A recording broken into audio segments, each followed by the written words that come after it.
తాకట్లో ఉన్న బంగారాన్ని విడిపించలేక వడ్డీల మీద వడ్డీలు కడుతూ ఇబ్బంది పడుతున్నారా? అయితే ఇప్పుడే సంప్రదించండి శివ గోల్డ్ కంపెనీ. మీ నమ్మకానికి మా హామీ శివ గోల్డ్ కంపెనీ. ఆలోచనలు అందరికీ వస్తాయి, కానీ ఆచరణే చరిత్రను మారుస్తుంది. యాచన రహిత సమాజం మనందరి కల. అయితే అది మన వల్ల సాధ్యమేనా అని ఆగిపోతూ ఉంటాం. ఈ ప్రశ్నకు సుసాధ్యమే అని సమాధానం ఇచ్చింది ఇందౌర్ నగర యంత్రాంగం. బిచ్చగాళ్ల రహిత ఇందౌర్ కార్యక్రమం ద్వారా ఇప్పటి వరకు 5,500 మందికి పైగా యాచకులకు పునరావాసం కల్పించింది. దీంతో దేశంలోని అత్యంత స్వచ్ఛమైన నగరంగా పేరొందిన ఇందౌర్ ఇప్పుడు దేశంలోనే తొలి బెగ్గర్ ఫ్రీ సిటీగా గుర్తింపు పొందింది.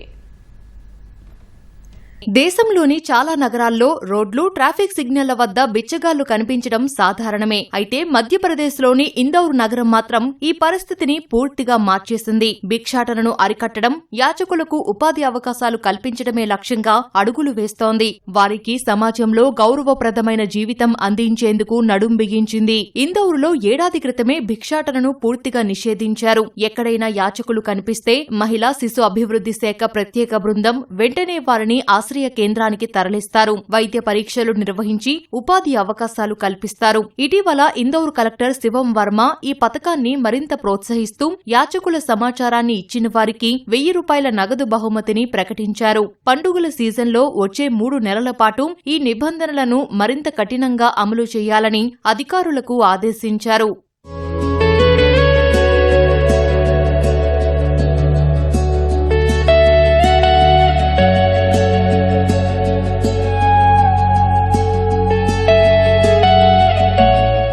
యాచకులకు ఆశ్రయంతో పాటు నైపుణ్య శిక్షణ కూడా అందిస్తున్నారు. ఆవు పేడతో వినాయక విగ్రహాలు తయారు చేయడం, చేతి పనులు, ఇతర స్వయం ఉపాధి కార్యక్రమాల్లో శిక్షణ ఇస్తున్నారు. తయారు చేసిన ఉత్పత్తులను విక్రయించడానికి సహకరిస్తారు. వచ్చే ఆదాయాన్ని వారికే అందజేస్తారు. దీంతో అనేక మంది యాచకులు తిరిగి సమాజంలో గౌరవప్రదమైన జీవితం ప్రారంభించారని అధికారులు చెబుతున్నారు. వారికి అవసరమైన భోజనం, వైద్యం తదితర సేవలను పూర్తిగా ఉచితంగా అందిస్తున్నారు. గత 2 ఏళ్ల నుంచి అమలు చేస్తున్న బిచ్చగాళ్ల రహిత ఇందౌర్ కార్యక్రమం ద్వారా ఇప్పటి వరకు 5,500 మందికి పైగా యాచకులకు పునరావాసం కల్పించారు.